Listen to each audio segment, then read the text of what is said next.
কক্সবাজার সদর উপজেলাধীন ইসলামপুর ইউনিয়নের মধ্যে নাপিতকারী ইসলামী যুব সংঘের উদ্যোগে আয়োজিত তাফসীরুল কোরআন মাহফিলের মাননীয় সভাপতি মহোদয়, বৃহত্তর ঈদগাহ ইমাম সমিতির মাননীয় সেক্রেটারি মহোদয়, উস্তাদুল আসাতিজা ফজিলাতুল শেখ তাজুল উলামা শামসুল উলামা ফখরুল উলামা আশ-শেখ জনাব মাওলানা রমিজ আহমদ নূরী সাহেব হাফাজাহুল্লাহ সুবহানাহু ওয়া তাআলা মিন কুল্লি বালা ওয়া বলে আমিন।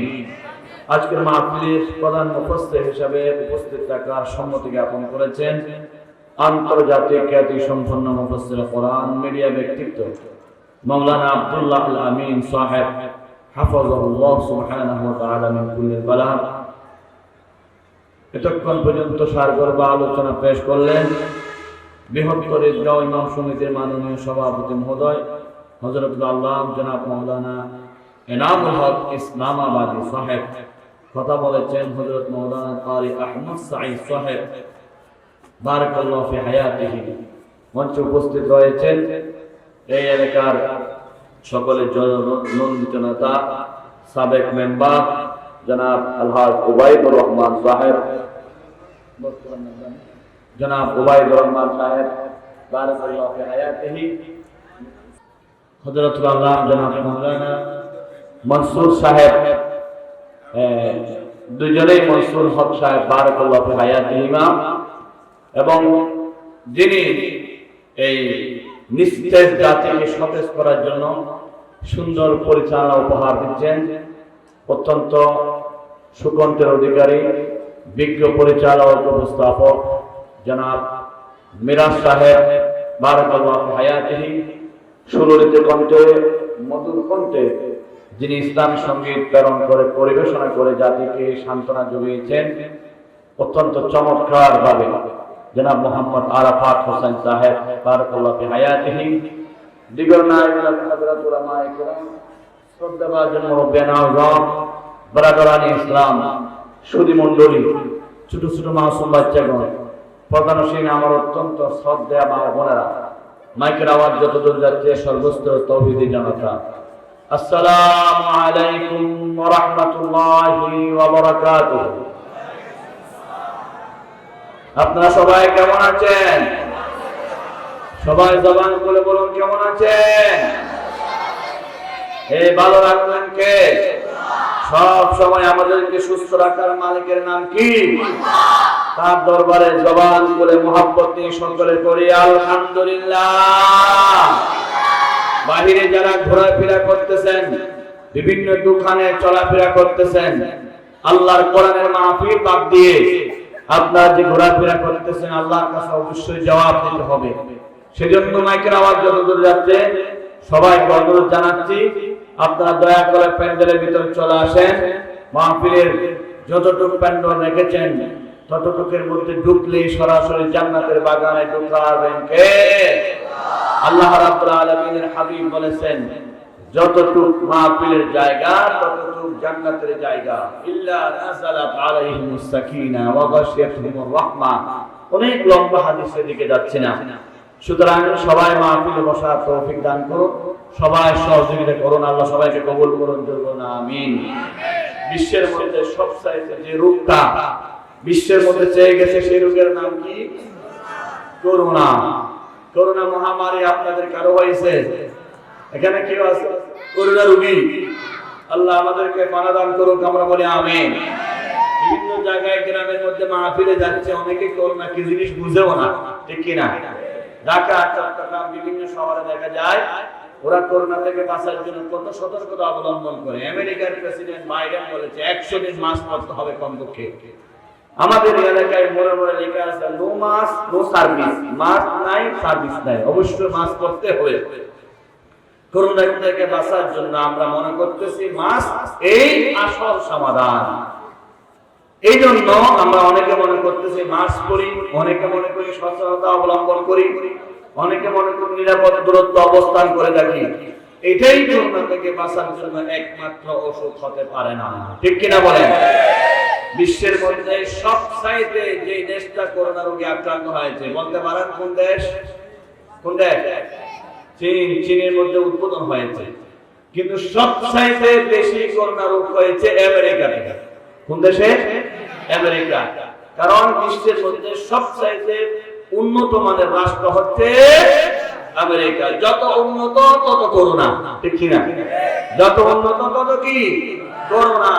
কারণ দেশের প্রধান যেমন নাকি, সরকার যেমন নাকি পুলিশ দিয়ে, র্যাব দিয়ে, বিডিআর দিয়ে, আর্মি দিয়ে আসামি ধরে, চোর ধরে, বাটপার ধরে, বদমাশ ধরে, জানাকুর ধরে, ধর্ষণকারী ধরে, অনুরূপ ভাবে আল্লাহর কিছু সৈনিক দিয়ে আল্লাহর কিছু আসামি ধরে, ঠিক কিনা? যারা ইসলামের আসামি, যারা কোরআনের আসামি, যারা নবীর বেয়াদবের আসামি, সেই সমস্ত বেয়াদবদেরকে ধরার জন্য আল্লাহ যে সমস্ত সেনাবাহিনী ব্যবহার করেছেন, কাউকে তুফান দিয়েছেন, কাউকে আল্লাহ টর্নেডো দিয়েছেন, কাউকে সিডর দিয়েছেন, কাউকে করোনা নামক মহামারী দিয়েছেন, ঠিক কিনা?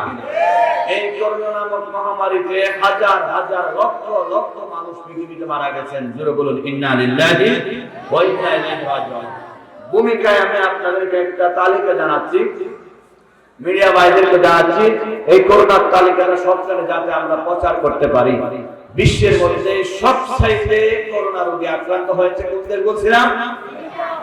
সমগ্র লেটেস্ট নিউজ, সমগ্র পৃথিবীতে করোনা রোগী হয়েছে 7,92,16,057 জন। সমগ্র বিশ্বের মধ্যে বলতে গেলে প্রায় 8 কোটি মানুষ করোনা রোগে আক্রান্ত হয়েছে। কয় কোটি? 8 কোটি মানুষের মধ্যে মারা গেছে। বিশ্বের মধ্যে এই করোনা রোগে আক্রান্ত হয়ে মারা গেছে প্রায় সব জায়গার মধ্যে 33 মারা যাওয়ার সংখ্যা হচ্ছে 17,40,889 জন। প্রায় 18 লক্ষের কাছাকাছি মানুষ অলরেডি কি হয়ে গেছে? ডেথ হয়ে গেছে, মারা গেছে করোনা রোগের কারণে। এবার আমেরিকার মধ্যে করোনা রোগে আক্রান্ত হয়েছে 1,29,23,693 জন। 1 কোটির উপরে, প্রায় 2 কোটির কাছাকাছি আমেরিকার মধ্যে করোনা রোগে আক্রান্ত। তন্মধ্যে মারা গেছে আমেরিকার মধ্যে 1,33,418 জনের মতো আমেরিকার মধ্যে মারা গেছে। এরপরে 2 নম্বর হচ্ছে ভারত।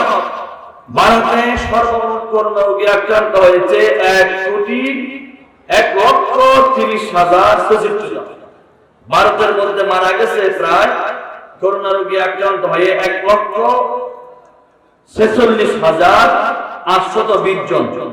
3 নম্বর হলো ব্রাজিল। 73,66,677 জন ব্রাজিলের মধ্যে করোনা রোগে আক্রান্ত হয়েছে। ব্রাজিলের মধ্যে মারা গেছেন 1,89,266 জন। রাশিয়ার মধ্যে 3 নম্বর, 29 লক্ষ রাশিয়া করোনা আক্রান্ত হয়েছে। 29,63,688 জন। রাশিয়ার মধ্যে মারা গেছে 53,096 জন। এরপর হচ্ছে ফ্রান্স। করোনা রোগে আক্রান্ত হয়ে মারা গেছে প্রায় 25,58,570 জন। মারা গেছে 71,978 জন। এরপর হচ্ছে ইংল্যান্ড। ইংল্যান্ডে করোনা আক্রান্ত হয়েছে 21,49,551 জন। ইংল্যান্ডের মধ্যে করোনা রোগে মারা গেছে 69,051 জন। এরপর হচ্ছে ইতালি। ইতালির মধ্যে মারা গেছে প্রায় 19 লক্ষ আক্রান্ত হয়েছে, 19,91,268 জন। মারা গেছে 70,325 জন। এরপর হচ্ছে স্পেন। 18,47,870 জন। মারা গেছে 49,698 জন। এরপর হচ্ছে জার্মান। 15,99,177 জন আক্রান্ত হয়েছে, মারা গেছে 29,351 জন। এটা হচ্ছে লেটেস্ট নিউজ, একেবারে নতুন খবর। বন্ধুগণ, এই তালিকাটা বলার কারণ হলো এই পৃথিবীতে যত দেশ আছে তার মধ্যে 57টা হলো মুসলিম দেশ। মুসলিম দেশ কয়টা? আওয়াজ করে বলুন না কয়টা? 57টা মুসলিম দেশের মধ্যে একটা দেশের তালিকাও নাই যেখানে সবচাইতে বেশি করোনা রোগী হয়েছে অথবা মারা গেছে। তার মানে করোনা রোগী আক্রান্ত হয়েছে, মারা গেছে সবচাইতে বেশি বিধর্মীরা, ইহুদিরা। খ্রিস্টানরা, বেঈমানরা, কাফেররা, ঠিক কিনা বলেন? আল্লাহর সাথে যারা বেয়াদবি করে আল্লাহ তাদেরকে করোনা রোগ দিয়ে ধ্বংস করে দেন, ঠিক কিনা? জাতির মধ্যে মুসলমান এত বেশি করোনা রোগী হয় না, মাঝে মাঝে মুসলমানরা করোনা রোগী হয় কখন? যখন মুসলমানরা আল্লাহর সাথে বেয়াদবি করে, আল্লাহর সাথে নাফরমানি করে, কোরআনের সাথে বেয়াদবি করে, ইসলামের সাথে নাফরমানি করে, যারা আল্লাহর জমিনে আল্লাহর কোরআনের মাহফিল বন্ধ করে দিতে চায়, তারাই করোনা রোগে আক্রান্ত হবে, ঠিক কিনা বলে? যারাই বলে মাহফিল করতে পারমিশনের প্রয়োজন, মনে রাখতে হবে তাদের করোনা রোগ হবে, ঠিক কিনা? জমিন কার? শিক্ষা জীবন জমিন কার? বাতাস কার? আমরা কার? কোরআন কার? আল্লাহর কোরআনে, আল্লাহর জমিনে, আল্লাহর কোরআনের মাহফিলে যারা বানাবে তাদের হাতি পুতি 14 গোষ্ঠীকে আল্লাহ করোনা নামক গজব দিয়ে ধ্বংস করে দিবেন, ঠিক কিনা? তাহলে সন্তানের সাথে যদি মা বাবার সাথে সম্পর্ক থাকে, বাবার কোটি টাকা যদি থাকে, বাবার সম্পত্তির মালিক ছেলে হবে অবশ্যই, ঠিক কিনা? কিন্তু ছেলের সাথে বাবার সম্পর্ক নাই, বাবা ছেলেকে দেখতে পারে না, ছেলে বাবাকে দেখতে পারে না, ছেলে মদ খায়, ছেলে জুয়া খেলে, ছেলে খারাপ, ছেলে অত্যন্ত নোংরা টাইপের, সেই ছেলেকে যেমন বাবা সম্পত্তি দিতে চায় না, তেজ্য পুত্র করতে চায়, বাবার সম্পত্তির মালিক ছেলে হওয়ার জন্য সম্পর্ক দরকার বাবার সাথে, মুনিবের রহমত পাওয়ার জন্য আল্লাহর সাথে সম্পর্ক রাখা দরকার, ঠিক কিনা বলে? খ্রিস্টানদের সাথে আল্লাহর সম্পর্ক নাই, সেজন্য খ্রিস্টানরা বেশি করোনা রোগে আক্রান্ত। ইহুদিদের সাথে আল্লাহর সাথে সম্পর্ক নাই, সেজন্য ইহুদিরা বেশি করোনা রোগে আক্রান্ত। হিন্দুদের সাথে আল্লাহর সাথে সম্পর্ক নাই, তাদের সাথে মূর্তির সাথে সম্পর্ক, সেজন্য তাদেরকে করোনা রোগে বেশি আক্রান্ত হয়েছে। পৃথিবীর ইতিহাসে যে 10টা তারিখে আপনাদেরকে ঘোষণা দিয়েছি, একটা মুসলমান দেশ নাই, কোন মুসলমান দেশে আল্লাহ পাইকারি হারে করোনা রোগ দেন নাই, কারণ করোনা ওইখানে গজব সেখানে, ঠিক কিনা বলেন? আল্লাহর একটি গজবের নাম হলো করোনা রোগ। কি রোগ? আর যখন কি রোগ? এই করোনা রোগ থেকে বাঁচার জন্য বর্তমানে মাস্ক পরতে হয়। এই মাস্কের এক নম্বর উদ্দেশ্য হচ্ছে আপনার নিঃশ্বাস ভিতর থেকে বাইরে যাবে না, বাহিরের কোনো খারাপ কিছু আপনার ভিতরে ঢুকবে না, এটা যেমন উদ্দেশ্য, তন্মধ্যে আরো বড় উদ্দেশ্য হচ্ছে আপনি এই মুখ দিয়ে যেমন তেমন বক্তব্য দিতে পারবেন না। এই মুখ দিয়ে যারা বড় আলেমদের কান পাট খাইয়া দিবে তাদের একদিন করোনা হবে, ঠিক কিনা?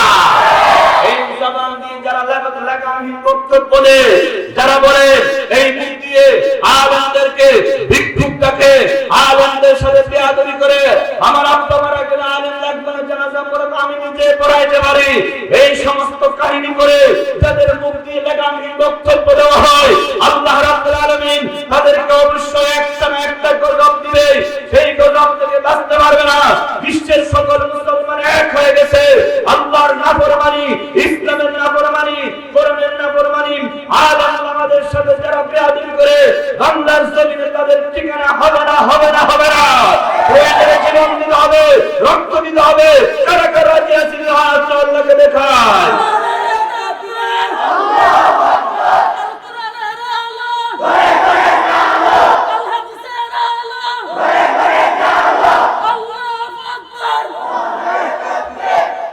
যারা এই কোরআনের সাথে বেয়াদবি করে তাদেরকে আল্লাহ কোন রূপ দিয়ে ধ্বংস করে দিবেন? বাহিরে যারা ঘোরাফেরা করতেছেন আপনাদেরকে অনুরোধ জানাচ্ছি, দ্রুত গতিতে আমরা মাহফিলে বসে যাই। আল্লাহর গজব থেকে বাঁচার জন্য একমাত্র কোরআনে সমাধান দিতে পারে, ঠিক কিনা? গজব থেকে বাঁচার সমাধান কোন কিতাব? আর যখন কোন কিতাব?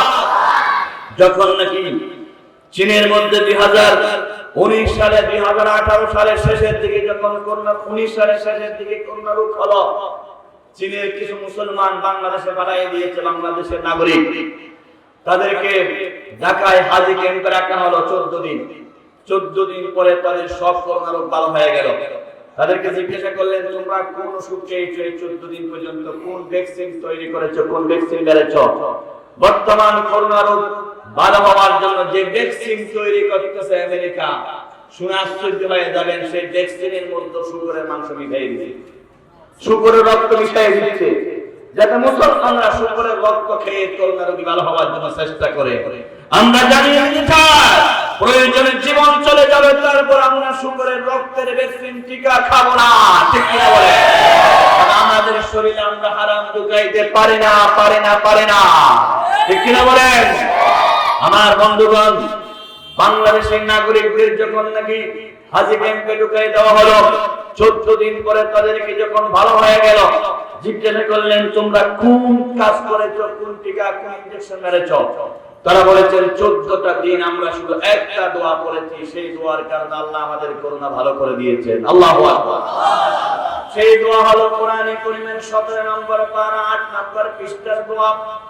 আমরা যেটাকে দোয়া বলি, লা ইলাহা ইল্লা আনতা সুবহানাকা ইন্নী কুনতু মিনাজ জালিমিন। আল্লাহু আকবার। উলামায়ে কেরাম সাক্ষী, দোয়ার মধ্যে 3টে জিনিস রয়েছে। লা ইলাহা ইল্লা আনতা, এটা হলো জিকির। আমরা জিকির করি লা ইলাহা ইল্লাল্লাহ, জোরে লা ইলাহা ইল্লাল্লাহ। 2 নাম্বার সুবহানাকা, এটা হলো তাসবিহ। সুবহানাল্লাহ সুবহানাল্লাহ সুবহানাল্লাহ সুবহানাল্লাহ, এটা হলো তাসবিহ। 3 নাম্বার ইন্নী কুনতু মিনাজ জালিমিন, এটা হলো তাওবা। আল্লাহ দরবারে বান্দা তাওবা করতেছে। আল্লাহ রাব্বুল আলামিন বলেন দোয়া, জিকির, তাসবিহ, তাওবা 3টি জিনিস সম্বলিত দোয়ায় যখন বান্দা তেলাওয়াত করে, আল্লাহর রহমতের জুস মেরে আল্লাহ রাব্বুল আলামিন কঠিন রোগী, করোনা রোগীদেরকে ভালো করে দেন। জোরে বলুন সুবহানাল্লাহ। সমাধান চাও যদি জীবনে মরণে, ফিরে যাও খুঁজে নাও চোখ রাখো কোরআনে। বলুন সমাধান চাও যদি জীবনে মরণে, ফিরে যাও খুঁজে নাও চোখ রাখো কোরআনে। পাবে সুখ শান্তির ঠিকানা, যদি মেনে নাও মনে প্রাণে। সমাধান চাও যদি জীবনে মরণে, ফিরে যাও খুঁজে নাও চোখ রাখো কোরআনে। ঠিক না? এত চির অম্লান চির মুক্তির ডাক, এ যেন মহাবাণী খোদাই কালামে পাক। এই দুনিয়া আর সেই দুনিয়া, এই দুনিয়া আর সেই দুনিয়া, মুক্তি পাবে দু জাহানে।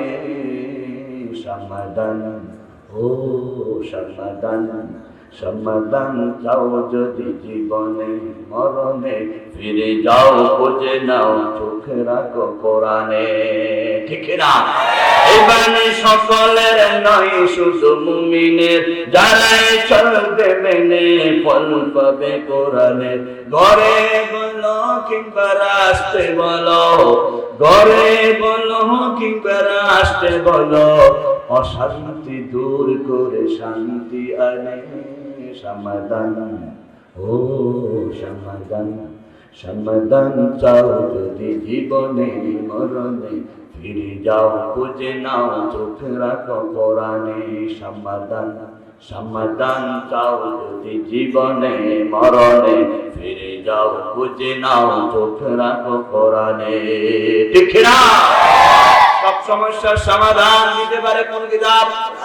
চিৎকার দিয়ে বলুন, সব সমস্যার সমাধান দিতে পারে আল কোরআন। যেখানে করোনা নাই সেখানে ঠিক কিনা? আল্লাহর কোরআন যেখানে গজব নাই।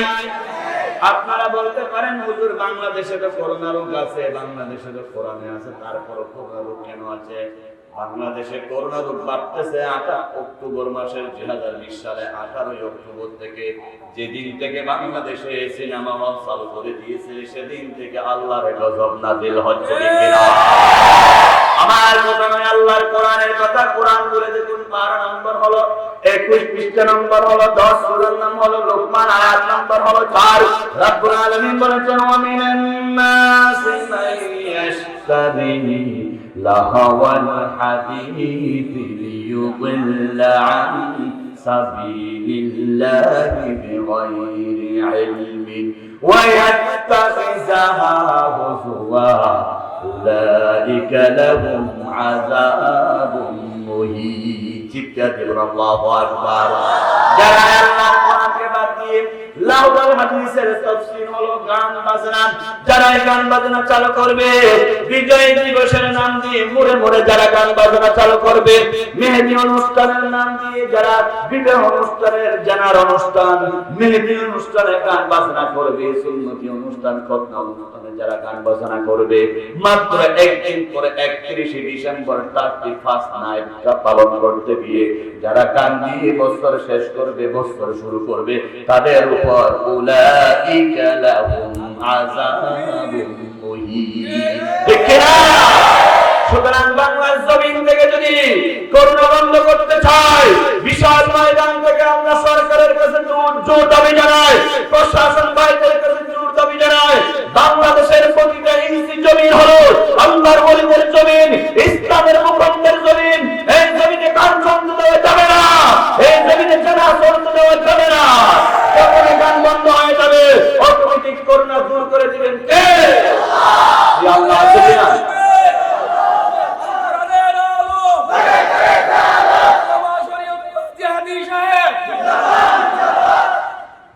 সুতরাং যেখানে কোরআন নাই সেখানে গজব নাযিল করেন কে? আপনারা শুনে আর আশ্চর্য হয়ে যাবেন।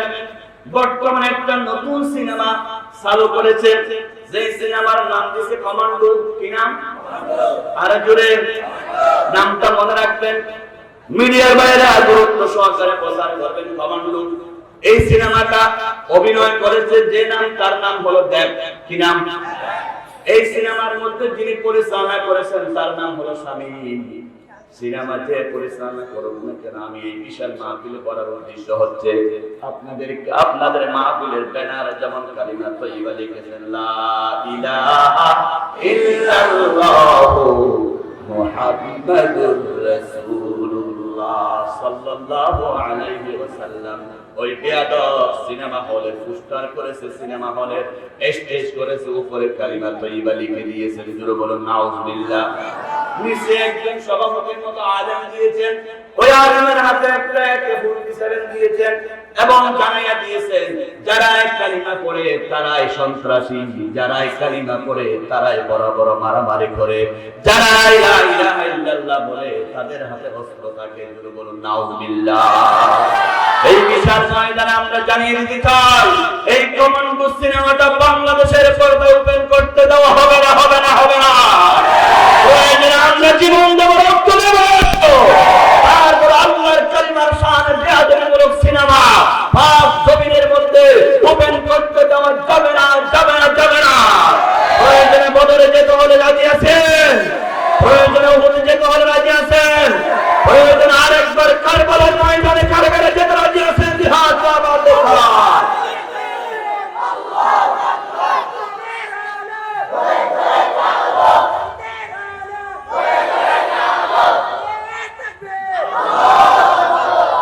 আবার কালিমার নাম দিয়ে সিনেমা হল আমরা উদ্বোধন করতে দেব না, ঠিক কিনা? বাংলাদেশের মানুষ প্রমাণ করে দিয়েছে, যখন দাউদ হায়দার ইসলামের বিরুদ্ধে কথা বলেছেন, বাংলার জমিন থেকে আমরা তাকে ডাস্টবিনে ফেলে দিয়েছি, ঠিক কিনা? তাসলিমা নাসরিন যখন নাকি কোরআনের বিরুদ্ধে কথা বলেছেন, আমরা বাংলার জমিনে তাকে থাকতে দিই নাই, ভারত পার হতে হয়েছে, ঠিক কিনা? হুমায়ুন আহমদ যখন নাকি ইসলামের বিরুদ্ধে কথা বলেছেন, আমরা তাকে মাফ করি নাই, ঠিক কিনা বলেন? লতিফ সিদ্দিকী নামক জানোয়ার যখন ইসলামের বিরুদ্ধে কথা বলেছেন, আমরা সহ্য করতে পারি না। আপনারা এখানে বসে আছেন, হঠাৎ যদি শুনতে পান আপনার মা নতুন অফিসের স্টেশনের সাইজের সন্ত্রাসীরা আপনার মাকে নির্যাতন করতেছেন, আপনি সহ্য করবেন? সহ্য করবেন? কেউ হাত তুলে দেখে, কেউ হাত সহ্য করবেন? আপনি যদি শুনতে পান আপনার বউকে স্টেশনের সাইজন ধরে জানা করতেছেন, দর্শন করতেছেন, আপনি সহ্য করবেন? আপনার বউয়ের নির্যাতন যেমন আপনি সহ্য করবেন না, আপনার মায়ের নির্যাতন যেমন আপনি সহ্য করবেন না, তার চাইতে বড় প্রিয় হচ্ছে আমার আল্লাহ, আমার রাসূল।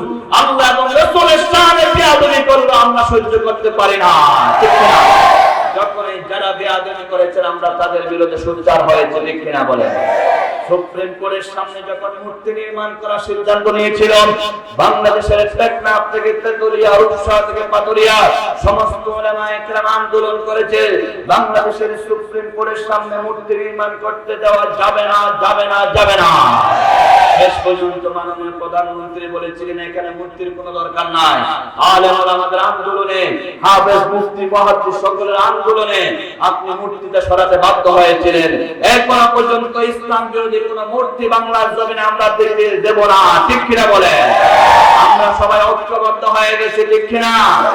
আজকে ওয়াহাবি বলেন, সুন্নি বলেন, মাযহাবি বলেন, লামাযহাবি বলেন, কমপক্ষে সবাই একমত হয়েছে বাংলার জমিনে কাফেরদের মূর্তি নির্মাণ করতে দেওয়া যাবে না, যাবে না, যাবে না, ঠিক কিনা বলেন?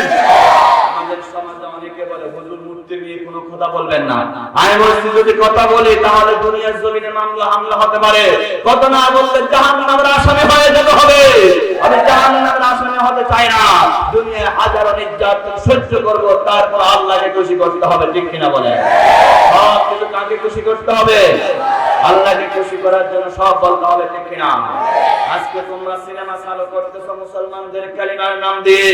বাংলাদেশে 7 লক্ষ মসজিদ আছে, একটা মসজিদের ইমাম সন্ত্রাসী কেউ দেখাইতে পারবে না, ঠিক কিনা? বাংলাদেশে যত মসজিদ আছে, মাদ্রাসা আছে, কোন মাদ্রাসার প্রিন্সিপাল সন্ত্রাসী কেউ দেখাইতে পারবে? বাংলাদেশে যত মাদ্রাসা আছে, কোন মাদ্রাসার মুহাদ্দিস সন্ত্রাসী বলে কেউ প্রমাণ করতে পারবে? বাংলাদেশের কোন ইমাম মুহাদ্দিস, ইমাম মুয়াজ্জিন সন্ত্রাসী প্রমাণ করতে পারবে? বাংলাদেশের কোন শিক্ষক, কোন মাদ্রাসা সন্ত্রাসের কারণে একদিনের জন্য বন্ধ হয়েছে বলতে পারবে না, ঠিক কিনা বলেন? বাংলাদেশের কোন শিক্ষক মাদ্রাসার ছাত্র মা বাবার সাথে বেয়াদবি করে মা বাবাকে ঘর থেকে বের করে দিয়েছে, তার কোনো প্রমাণ আছে? বাংলাদেশের কোন মাদ্রাসার ছাত্র ইয়াবা নিয়ে ধরা পড়েছে, কোনো প্রমাণ আছে? বাংলাদেশে শান্তি আছে, মাদ্রাসা আছে বলে, ঠিক কিনা? বাংলাদেশে শান্তি আছে, আলেম ওলামা আছে বলে, ঠিক কিনা? বাংলাদেশে শান্তি আছে, ইমাম মুয়াজ্জিন আছে বলে, ঠিক কিনা? বাংলাদেশে শান্তি আছে, মুফতি মুহাদ্দিস আছে বলে, ঠিক কিনা? বাংলাদেশের দাড়িওয়ালা টুপিওয়ালার কারণে আল্লাহর রহমত নাযিল হয়, ঠিক কিনা? করোনা রোগের সময় তোমার মা, তোমার বাবা, তোমার ভাই, তোমার বোন, তোমার আপনজনরা তোমার থেকে দূরে চলে গিয়েছিল, একমাত্র আলেমরাই করোনা রোগীকে গোসল দেওয়াইছে, ঠিক কিনা? একমাত্র আলেমরাই তোমাদেরকে জানাজা পড়াইছে, ঠিক কিনা? একমাত্র আলেমরাই করোনা রোগীদের দাফনের ব্যবস্থা করেছেন, ঠিক কিনা? আজকে সেই আলেমদেরকে তোমরা গালি দিচ্ছ, সেই আলেমের ছবির উপরে পেশাব করে দিচ্ছ। বাংলাদেশের অন্যতম শ্রেষ্ঠ আলেম আল্লামা মামুনুল হকের ছবির উপর যারা পেশাব করে দিয়েছে, মামুনুল হকের ছবি পেশাব করে নাই, রাসূলুল্লাহ দাড়ির উপর পেশাব করে দিয়েছে, ঠিক কিনা? রাসূলুল্লাহ টুপির উপর পেশাব করে দিয়েছে, ঠিক কিনা? দাড়ি টুপি কি কোন দল? দাড়ি টুপি কার? আল্লাহ এবং রাসূলের, ঠিক কিনা বলেন? আমার বন্ধুগণ, সকল নবী রাসূল আলেম ছিলেন, সকল নবী রাসূল উলামা ছিলেন, সকল সাহাবায়ে কেরাম আলেম ছিলেন, সকল তাবেঈন আলেম ছিলেন, সকল তবে তাবেঈন আলেম ছিলেন, সকল আইম্মায়ে মুজতাহিদিন আলেম ছিলেন, সকল ইমামরা আলেম ছিলেন। ইমাম আবু হানিফা আলেম, ইমাম শাফিঈ আলেম, ইমাম আহমদ বিন হাম্বল আলেম, ইমাম মুহাম্মদ আলেম, ইমাম বুখারী আলেম, ইমাম মুসলিম আলেম, ইমাম নাসাঈ আলেম, ইমাম তিরমিজি আলেম, ইমাম ইবনে দাউদ আলেম, সকল উলামায়ে কিরামরা আলেম, গারঙ্গের বড়জুর আলেম, ছোট হুজুর আলেম, আব্দুল কাদের জিলানী বরপিশা হুজুর আলেম, হযরত খাজা মাইনুদ্দিন চিশতি আলেম। যারা আলেমদের সাথে বেয়াদবি করে, তারা যেন সকল নবীর সাথে বেয়াদবি করে, ঠিক কিনা? যারা আলেমদের সাথে বেয়াদবি করে, যারা যারা সকল সাহাবায়ে কেরামদের সাথে বেয়াদবি করে, ঠিক কিনা? যারা আলেমদের সাথে বেয়াদবি করে, তারা যেন সকল ইমামদের সাথে বেয়াদবি করে, ঠিক কিনা? সুতরাং আলেমদের সাথে বেয়াদবি করার সাথে সাথে ইত্তাবাকাল উলামা শারতান ওয়া গারবান, সকল উলামায়ে কেরাম একমত, তার সাথে সাথে বউ তালাক হয়ে যাবে, ঠিক কিনা? কারণ বউ বড় ইমানদার, সে বড় কাফের হয়ে গেছে। কাফেরের সাথে ইমানদারের কোনো বিবাহ হতে পারে? আমরা গালি দিতে জানি না। যারা আলেমদের ঘাট মটকাই দিতে চায়, জাতি তাদের ঘাট মটকায়া দিবে, ঠিক কিনা? কারণ জাতির কাছে সব সময় আলেম দরকার আছে কিনা? আমাদের আলেম দরকার আছে কিনা? জন্ম হওয়ার সময় আলেম লাগে কিনা? বিবাহের সময় আলেম লাগে কিনা? আমাদের জীবনের শেষ মৃত্যুর সময় আলেম লাগে কিনা? দাফন করার সময় আলেম লাগে কিনা? দাফন করার সময় আলেম লাগে কিনা? এই সমস্ত আলেমরা বসে আছেন, তাদের চেহারা থেকে তাকালে সওয়াব। রাসূল বলেছেন কুন আলিমান আও মুতাআল্লিমান আও মুস্তামিআন আও মুহিব্বান, তোমরা হতো আলেম হও, না আলেমের ছাত্র হও, না হয় কোন আলেমের ওয়াজ শুনো, না হয় কোন আলেমকে অন্তর দিয়ে মহব্বত করো। ওয়ালা তাকুন খামিসান, পঞ্চম নম্বর হলো না, তোমরা ধ্বংস হয়ে যাবা। সুতরাং আমরা যারা আলেম হতে পেরেছি আলহামদুলিল্লাহ, যারা আলেম হতে পারে নাই আলেমের ছাত্র হওয়ার নিয়ত করেছি, যারা ছাত্র হতে পারে নাই যে কোনো মাহফিলে আলেমের শ্রোতা হতে চায়, আজকে বাংলাদেশে লক্ষ লক্ষ মানুষ ডক্টর মিজানুর রহমান আজহারি নামক সাজ দিলে লক্ষ মানুষ তার ওয়াজ শোনার জন্য আজকে পাগল হয়ে গেছে। রাসূল 3 নম্বর ওয়াজ শোনার কথা বলেছেন। আজকে বাংলাদেশের কোটি কোটি মানুষ আল্লাহর সাইদের পাগল হয়ে গেছে, ঠিক কিনা বলে? সে জীবন যাবে তারপরে কোরআন ছাড়তে পারবো না, ঠিক কিনা বলে?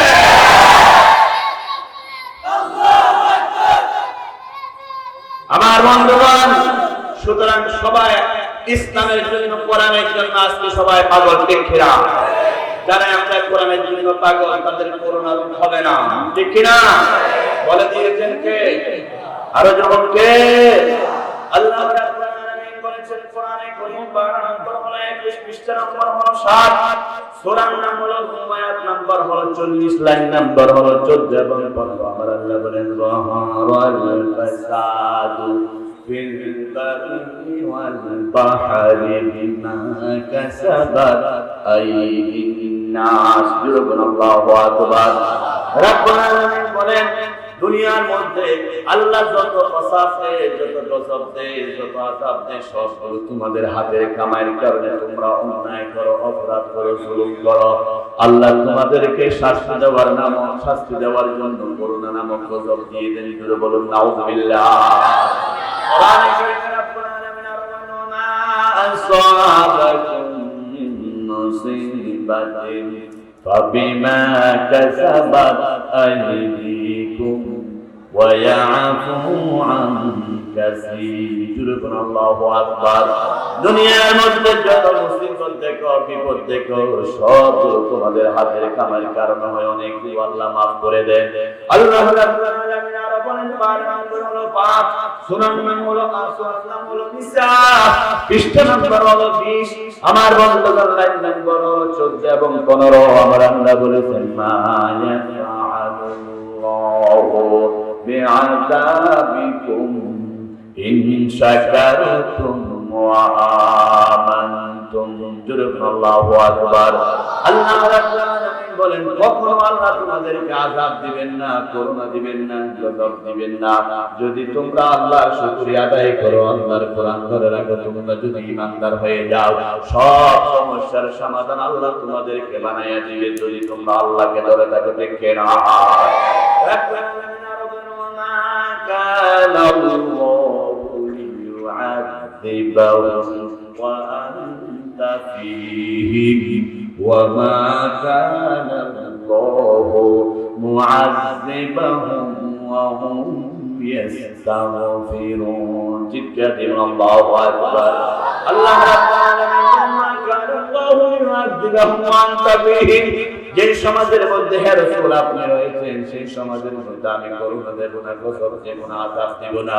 এখন নবী নাই, নবীর ওয়ারিসরা বসে আছেন, নতুন অফিসের ইমাম সাহেব, খতিব সাহেব, সভাপতি মহোদয়, আলেমরা বসে আছেন। যেখানে নবী নেই সেখানে আলেমদেরকে বসায়া গেলেন নবী। আল উলামা ওয়ারাসাতুল আম্বিয়া, আলেমরা হলো নবীর ওয়ারিস। আলেমদেরকে যারা ভালোবাসবে, আলেমদেরকে যারা মহব্বত করবে তাদেরকে আল্লাহ গজব দিবেন না, ওয়াদা করে ফেলেছেন। কোরআনে কারীমে 9 নম্বর পারা 19 নম্বর পৃষ্ঠা সূরাতুল আনফাল আল্লাহ বলেছেন মা কানাল্লাহু লিউআযিবাহুম ওয়া আনতা ফীহিম। আল্লাহু আকবার। আল্লাহ রাব্বুল আলামিন তোমাদেরকে আযাব দিবেন না, গজব দিবেন না। যেখানে নবী আছে, নবীর সুন্নাত আছে, নবীর আলেমরা আছে, ওয়া হুম মুস্তাগফিরুন। তোমরা যতক্ষণ আল্লাহর কাছে তওবা করো, ক্ষমা করো, ক্ষমা চাও, মাফ করে দাও, একজন অপরজনকে মাফ করে দাও, আল্লাহর কাছে ক্ষমা চাও, আল্লাহ তোমাদেরকে তওবার কারণে মাফ করে দিবেন। জোরে বলুন আমিন। ক্ষমা করে দাও, মাফ করে দাও, বলুন ক্ষমা করে দাও, মাফ করে দাও। আল্লাহর কাছে যারা বেশি বেশি তওবা করে তাদেরকে গজব থেকে বাঁচায় দেওয়ার মালিকের নাম কি? সুতরাং আল্লাহ রাব্বুল আলামিনের কাছে দোয়া করি, আল্লাহ তুমি আমাদেরকে করুণা দিও না, গজব দিও না, আযাব দিও না, সকল আযাব থেকে আমাদেরকে হেফাজত করুন। আল্লাহ বলেন আযাব থেকে বাঁচার জন্য শেফার নাম হলো কোরআন। ওয়া নুনাজ্জিলু মিনাল কোরআনি মা হুয়া শিফাউন ওয়া রাহমাতুল লিল মুমিনিন। চিৎকার দিয়ে আল্লাহু আকবার। কোরআনে হলো একমাত্র করোনা থেকে বাঁচার জন্য চিকিৎসা, ঠিক কি না? চিকিৎসার কিতাবের নাম কি? একজনে জিজ্ঞাসা করে, হুজুর কোরআন শরীফে সব আছে? আমি বলছি সব আছে। বলে হুজুর আজকে পেঁয়াজের দাম কত? এটাও কি কোরআন শরীফে আছে? শয়তান সব জানা আছে কি নাই? আমি একজনকে ফোন করলাম, ভাই আজকে পেঁয়াজের দাম কত? সওদাগরকে বললাম পেঁয়াজের দাম কত? সওদাগর বলতেছে আজকে 65 টাকা। আমি বলছি এটাও কোরআন শরীফে আছে, কারণ আল্লাহ বলেছেন ফাসআলু আহলাল যিকরি ইন কুনতুম লা তা'লামুন। তোমরা যদি না জানো মোবাইল করে আরেকজনকে জেনে নাও দাম কত, মূল্য কত। দেখেন এটাও সমাধান দিলেন আল্লাহ কোরআন শরীফে, ঠিক কিনা? সব সমস্যার সমাধান, চিৎকার দিয়ে বলুন সব সমস্যার সমাধান।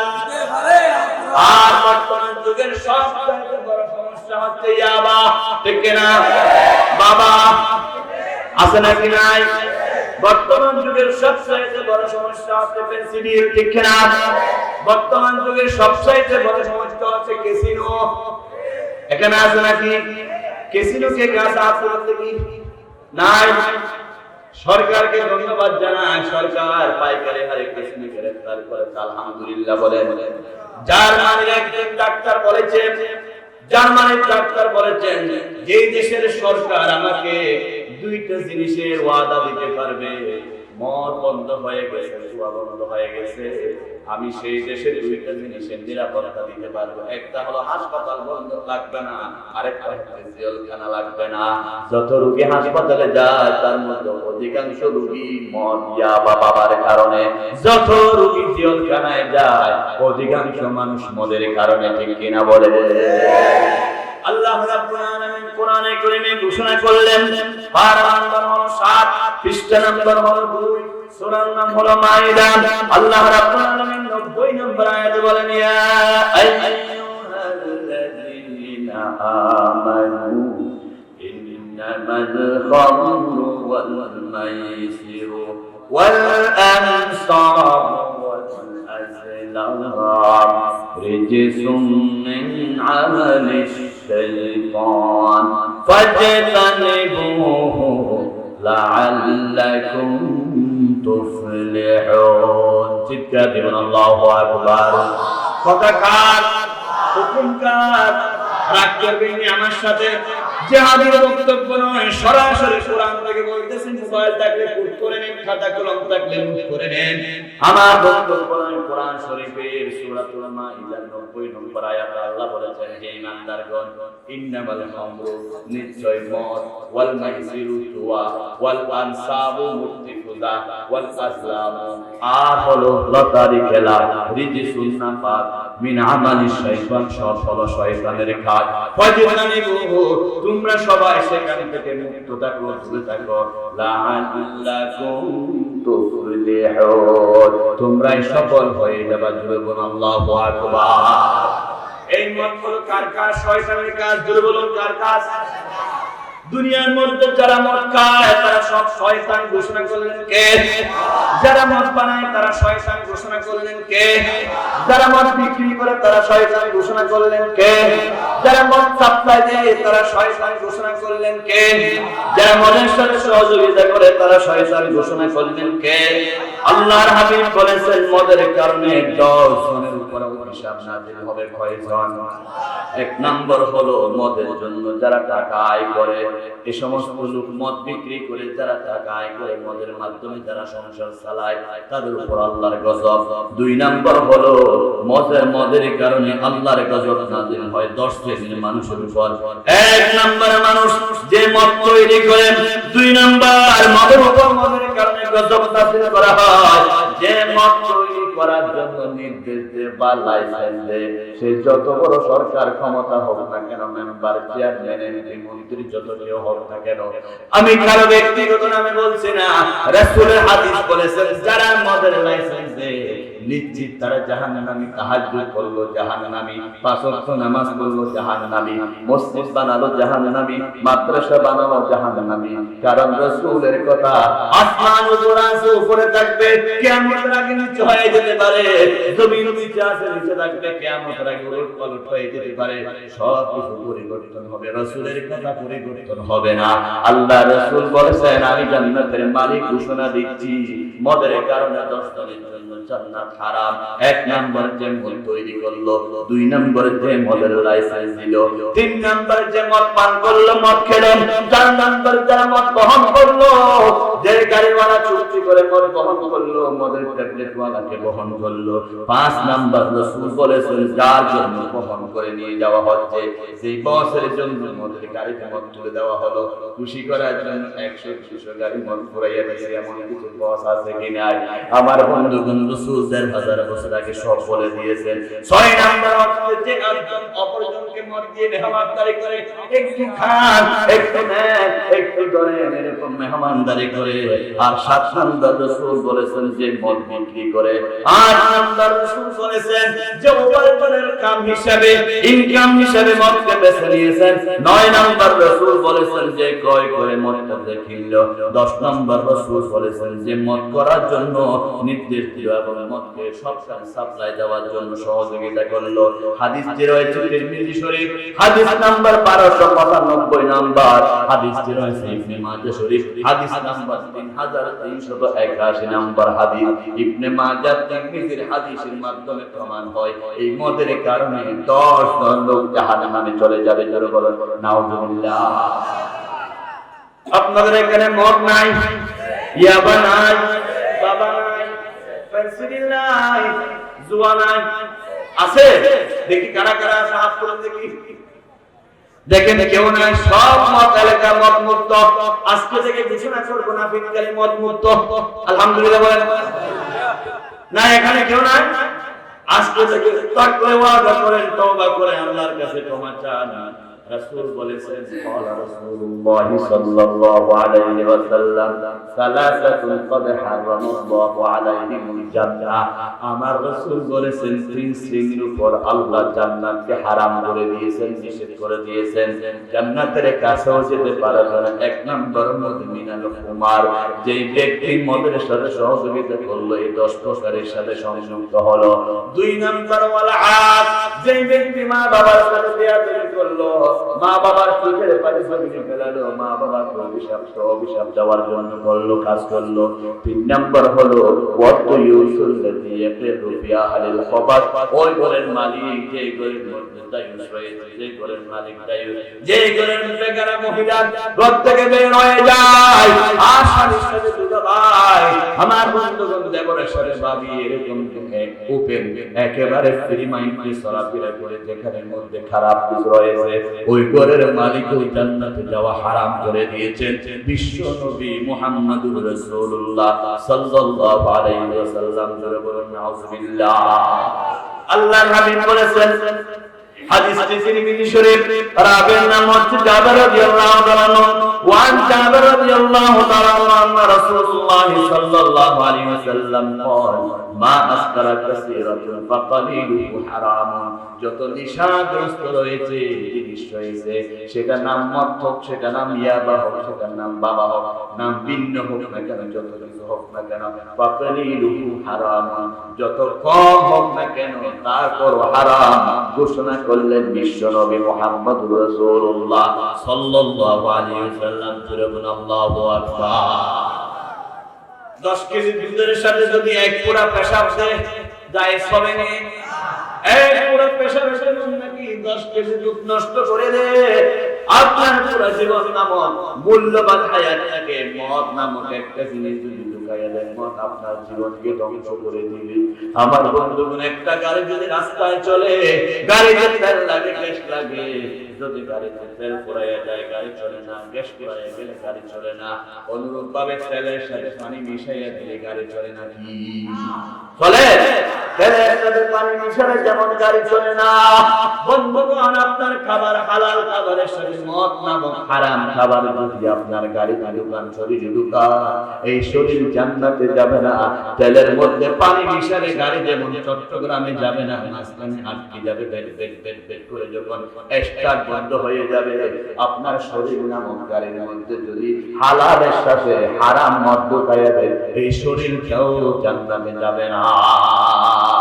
আল্লাহু আকবার। আল্লাহ রাসূল হারাম করে দিয়েছেন, লা ইয়াদখুলুল জান্নাত, কখনো জান্নাতে প্রবেশ করতে পারবে না তারা যারা মদ পান করে, যারা মদের সাথে সহযোগিতা করে, যারা দুনিয়াতে মদের সাথে যোগাযোগ করে।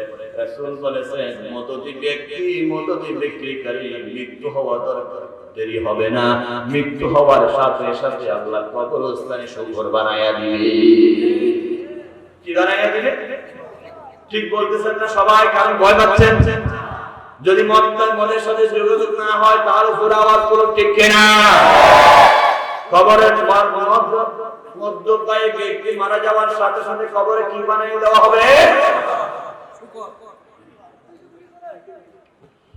আল্লাহ রাব্বুল আলামিন বলেন কোরআনে কারীমে, মদের এত ক্ষতি কেন, এত খারাপ কেন? আল্লাহ বলেন কোরআনে কারীম 12 নম্বর হলো 14 নম্বর পৃষ্ঠা নম্বর হলো 14 পৃষ্ঠা নম্বর হলো 14 আয়াত নম্বর হলো নাহলের 67 নম্বর আয়াত। আল্লাহ বলেন তামারাতিন নাখিলি ওয়াল আনাব তাত্তাখিযুনা মিনহু সাকারা, খেজুর থেকে, আঙ্গুর থেকে নির্যাস করে মদ বের করা হয়। কি বের করা হয়? জোরে বলুন কি? বর্তমান যুগে খেজুর আঙ্গুর থেকে মদ বের করতে পারে না। বাংলা মদ বলে পানিবাদকে ফসাইয়া বের করে। কি বা?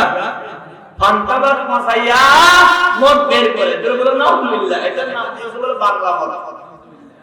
আর আসতে বলে নাউজুবিল্লাহ।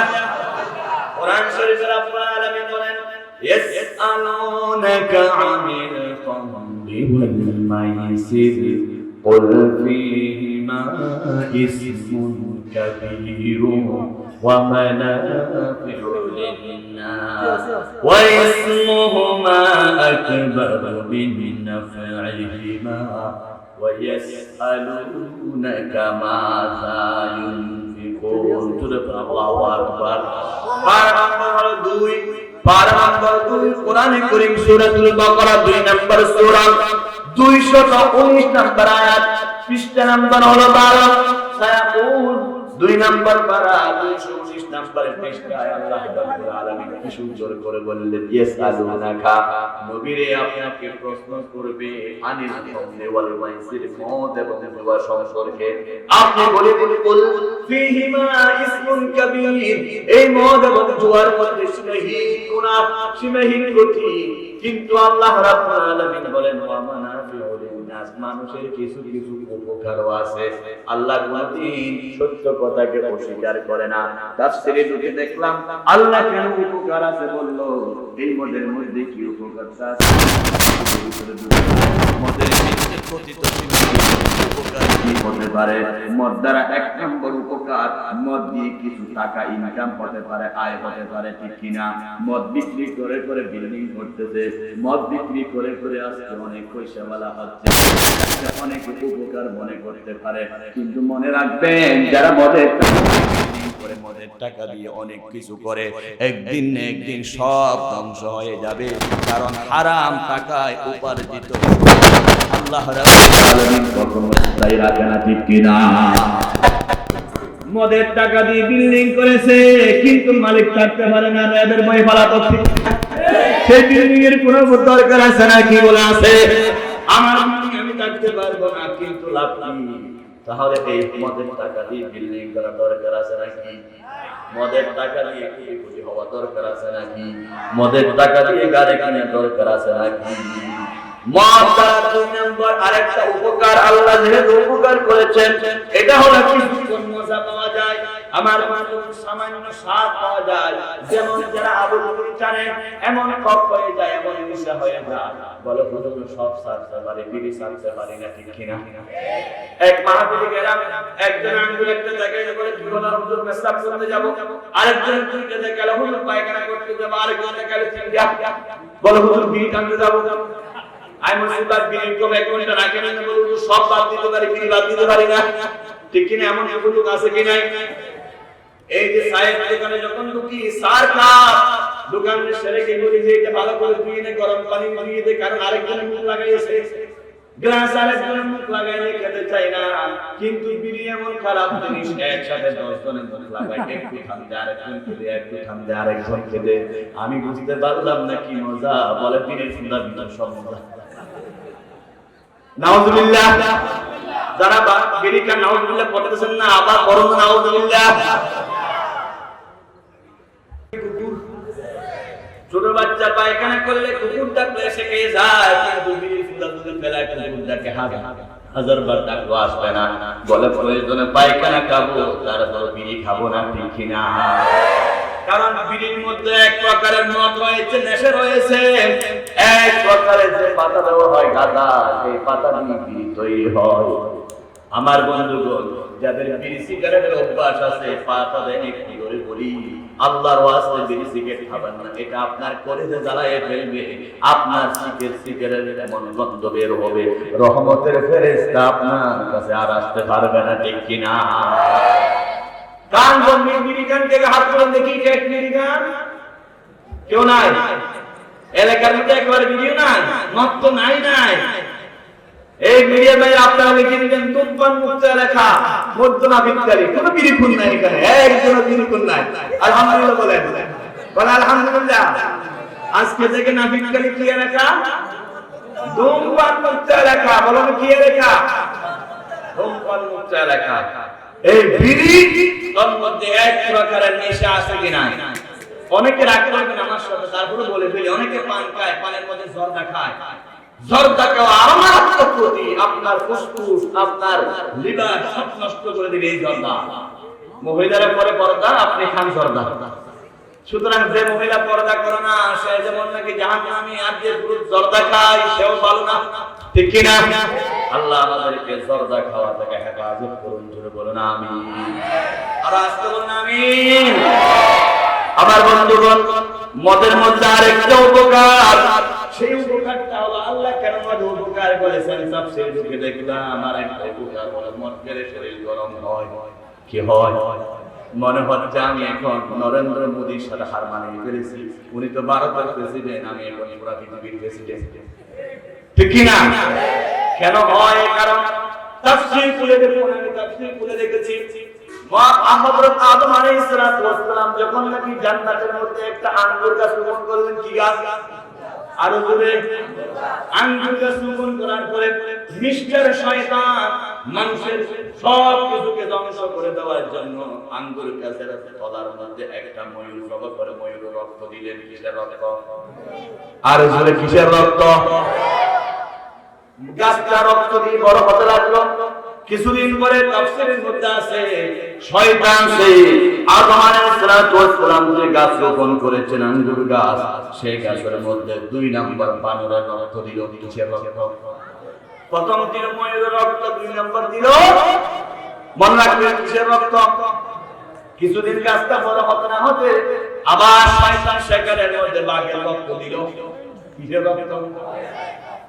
এরপরে কিছুদিন পরে গাছটা বড় হতে না হতে শয়তান সেখানের মধ্যে শুকরের রক্ত দিল। জোরে বলো নাউজুবিল্লাহ। কিসের রক্ত দিল? শুকরের রক্ত।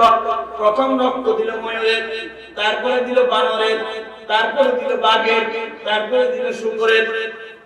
এবার মদ থেকে, ওই গাছ থেকে মদ পড়তে আঙ্গুর বের হলো।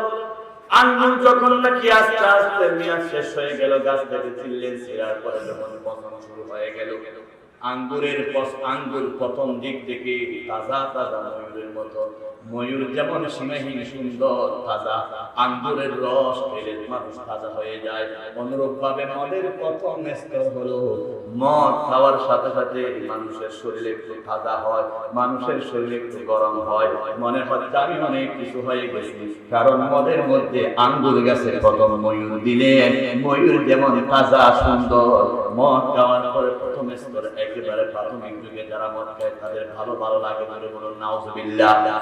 2 নম্বর মদ খেতে খেতে যখন অভ্যাস হয়ে যায়, 2 নম্বর ওই মদখোররা বানরের মতো দুষ্ট হয়ে যায়। কিসের মতো? কারণ আঙ্গুর গাছের নিচে 2 নম্বর বানরা রক্ত দিল, বানরের মতো লাফালাফি করতে লাগে, মদখোররা এক জায়গায় বসতে পারে না, কত কত এখানে, কত কত ওখানে, কত কত ওখানে, শুধু সরি করতে লাগে, যন্ত্রণা ছটফট ছটফট ছটফট ছটফট করে। আপনি চিড়িয়াখানায় গিয়ে, আপনি যদি বঙ্গবন্ধু সাফারি পার্কে গিয়ে আপনি যদি বানর দেখেন, সেই বানর দেখলে যেরকম একটা ইয়াবাকুর মদখোর দেখলো সেরকম করে দেন, জোরে বলুন নাউজুবিল্লাহ। 2 নম্বর স্তর কিসের মতো? বলেন না, বানরের মতো। সে সব ছটফট করবে, মায়ের সাথে কথা বলতেছে ছটফট ছটফট, বাবার সাথে কথা বলতেছে ছটফট ছটফট, তার সময় নাই, আই হ্যাভ নো টাইম, এরকম করে।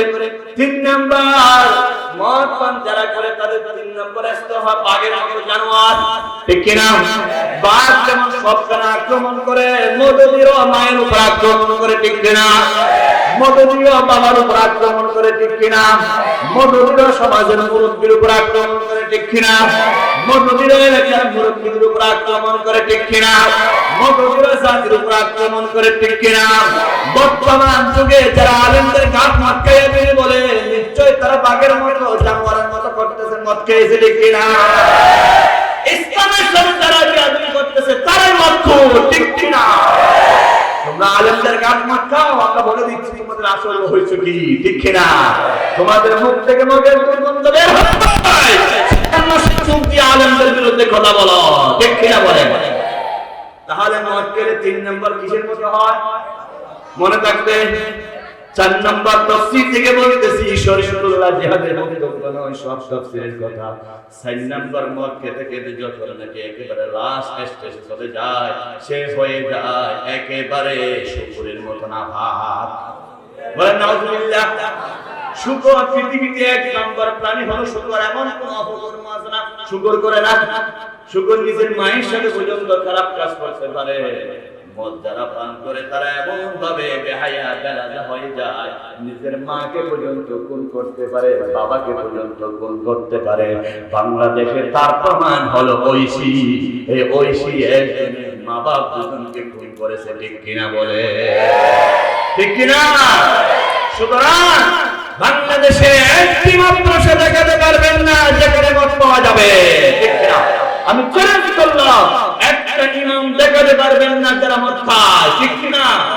কারণ ইমামরা ভয় করে থাকে। আর একটু বলুন, মাদ্রাসার মধ্যে মদের পরিবেশ নাই কেন? কোরআন আছে, ঠিক কিনা? আমরা সরকারকে ধন্যবাদ জানাই, সরকার মোড়ে মোড়ে মদ বন্ধ করে দেওয়ার জন্য অনেক কিছু ব্যবস্থা দিয়েছেন, কিন্তু আল্লাহর কসম হাজারো ব্যবস্থা করে মদ বন্ধ করা যাবে না। মদ বন্ধ করে দেওয়ার জন্য একমাত্র সমাধান হলো কোরআন, ঠিক কিনা? বাংলাদেশের সংসদ ভবনে যদি কোরআনের একটা আইন পাস করা হয়, একটা মদের বিরুদ্ধে যদি আইন পাস করা হয়, বাংলাদেশে টেকনাফ থেকে তেতুলিয়া, রূপসা থেকে পাতুরিয়া একজন মদ খেতে পারবেন না যদি আইন পাস হয়ে যায়, ঠিক কিনা? আবার বন্ধুগণ, বিশ্বনবী মুহাম্মদুর রাসূলুল্লাহ সাল্লাল্লাহু আলাইহি ওয়াসাল্লামের সাহাবা হযরত ওমর রাদিয়াল্লাহু তাআলা আনহু বলেন, মদকে মদ বলা হয় কেন? মা খামরুল আকল, যেটা দিয়ে আকল বিবেক দূর হয়ে যায়, বিবেক নষ্ট হয়ে যায়, সেটাকে মদ বলা হয়। রাসূলের সাহাবারাও কেন বিবেক নষ্ট হয়ে যাবে? ইসলামের প্রাথমিক যুগে আল্লাহর নবীর সাহাবা সব চাইতে দামি সাহাবার একজন নাম ছিল হযরত আলী রাদিয়াল্লাহু তাআলা আনহু। তিনি যখন নাকি আব্দুর রহমান ইবনে আউফ রাদিয়াল্লাহু তাআলা আনহুর ঘরে দাওয়াত খেতে গেলেন, তখন কিন্তু মদ হারাম হয় নাই, মদ জায়েজ ছিল। সবাই কানার করে মদ পান করলেন। মাগরিবের নামাজের সময় হয়ে গেল।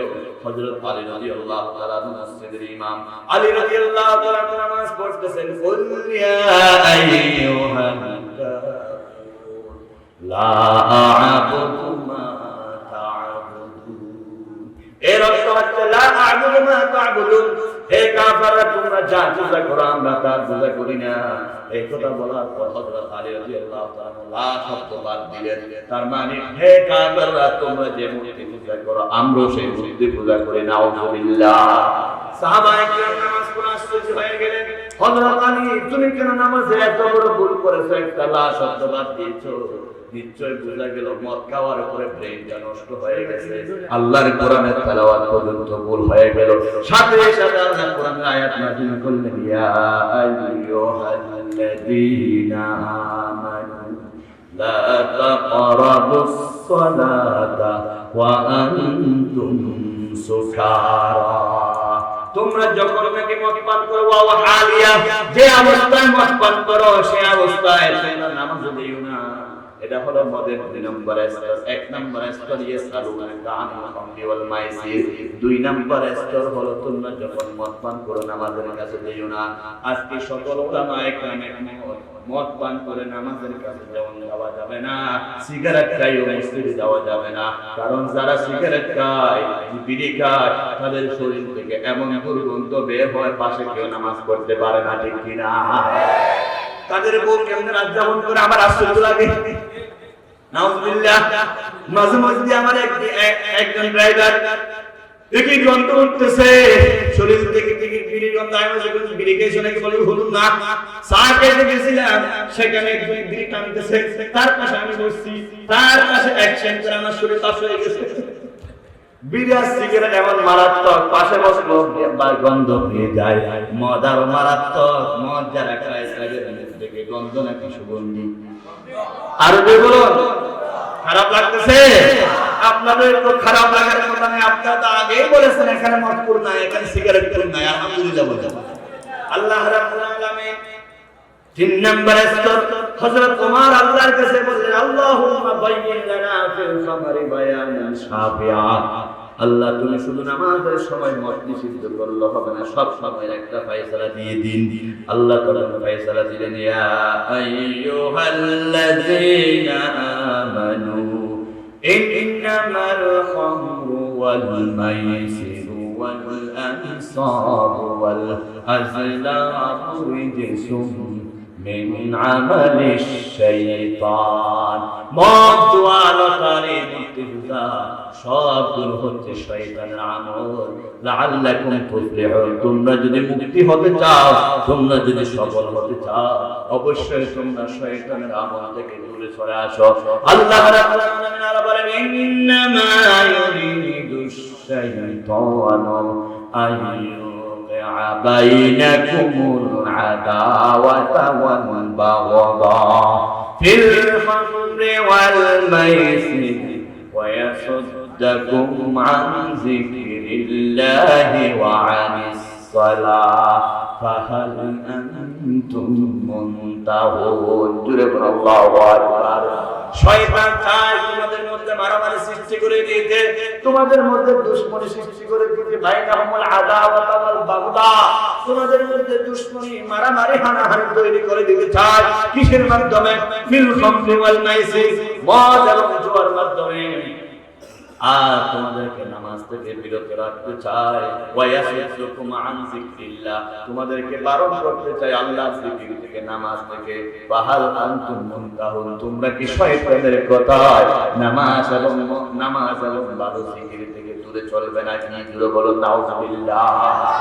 আমার বন্ধুগণ, আবার আপনাদেরকে প্রশ্ন করি, মদ খেলে প্রথমে ময়ূরের মতো তাজা হয়, 2 নম্বর মদ খাওয়ার পরে বানরের মতো দুষ্ট হয়, 3 নম্বর মদ খাওয়ার পরে বাঘের মতো জানোয়ার হয়, 4 নম্বর মদ খাওয়ার পরে শুকরের মতো সমাজের সবচাইতে নিকৃষ্ট নাপাক মানুষ হয়, ঠিক কিনা? তখন মানুষের বিবেক থাকে না, আকল থাকে না। তাফসীরের মধ্যে একটা ঘটনা এনেছেন, আমি আশ্চর্য হয়ে গেছি। সমাজের মধ্যে একজন আল্লাহওয়ালা লোক ছিল, পরহেজগার ছিল, ভালো মানুষ ছিল, আল্লাহর কাছে প্রিয় বান্দা ছিল। সেই সমাজের মানুষের মধ্যে যখন সমাজে গান চলতো, নাচ চলতো, জানা চলতো, তিনি প্রতিবাদ করত। কবির গান চলতে প্রতিবাদ করত, জুয়া চলতে প্রতিবাদ করত, সব গানে যখন প্রতিবাদ করত। হক্কানি আলেম ছিলেন। বাংলাদেশে এমন কিছু হক্কানি আলেম আছে, যখন এই সমাজের মধ্যে অন্যায় দেখে তখন তারা বিপ্লবী কণ্ঠে আওয়াজ দিয়ে প্রতিবাদ করে, ঠিক কিনা? আছে কি নাই? সেরকম উলামায়ে হক্কানি আছে কিনা?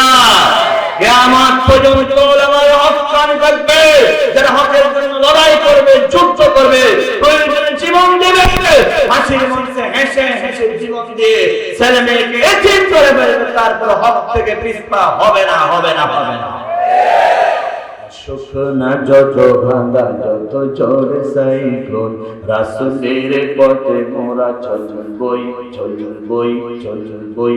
এ জীবন বাজি রেখে দিনের নিশান মোরা বাংলার আকাশে উড়াবো, ঠিক কিনা? আমরা হকের কথা বলে, ঠিক কিনা? আমরা অন্যায় কথা বলে না, ঠিক কিনা? আমরা সূরাতুল মাইদার 90 নম্বর আয়াতে আলোকে মদের বিরুদ্ধে কথা বলি, জুয়ার বিরুদ্ধে কথা বলি, আমরা মূর্তি পূজার বিরুদ্ধে কথা বলি, ঠিক কিনা? কারণ মূর্তি পূজা হলো সরাসরি শয়তানের কাজ। আজকে নাস্তিকরা, কাফেররা, বেঈমানরা সেটাকে রিভাইভ করে সেটাকে নিয়ে গেছে। আমরা নাকি উলামায়ে ইকরাম স্বাধীনতার স্থপতি নিয়ে কথা বলি, জোরে বলো নাউজুবিল্লাহ। স্বাধীনতার স্থপতি যিনি বাংলাদেশ স্বাধীনতার জন্য এত কষ্ট করেছেন, আমি শ্রদ্ধার সহিত স্মরণ করি, বঙ্গবন্ধু শেখ মুজিবুর রহমানের বিরুদ্ধে আমাদের কোনো বক্তব্য নাই, ঠিক কিনা? ওনার নামে হাসপাতাল দেশে আছে কি নাই? আমরা কোনদিন সে হাসপাতাল ভাঙতে বলেছি? ওনার নামে ব্রিজ আছে কি নাই? বঙ্গবন্ধু সেতু আছে কি নাই? একজন আলেমা বলেছেন বঙ্গবন্ধু সেতু দেখা যাবে না, ভেঙে ফেলতে হবে। ওনার নামে আন্তর্জাতিক এয়ারপোর্ট আছে কি নাই? বঙ্গবন্ধুর নামে সেতু, বঙ্গবন্ধুর নামে হাসপাতাল, বঙ্গবন্ধুর নামে ব্রিজ, বঙ্গবন্ধুর নামে কালভার্ট, বঙ্গবন্ধুর নামে কবরস্থান, সব আছে। আমরা এত বিরোধিতা করে নাই, করব না, কারণ আমাদের সাথে বঙ্গবন্ধুর সাথে কোনো দুশ্মনী নাই, বরং তিনি আমাদের জাতির উপকার করেছেন। দেশ স্বাধীন করার জন্য তৎকালীন যুগের শ্রেষ্ঠ জালেম প্রেসিডেন্ট আইয়ুব খান পূর্ব পাকিস্তানের উপর জুলুম করেছিল। মুরব্বিরা জানেন, সেই জালেমের হাত থেকে আমাদেরকে মুক্ত করেছেন স্বাধীনতার স্থপতি আল্লাহ জান্নাত নসিব করুন, বলুন আমিন।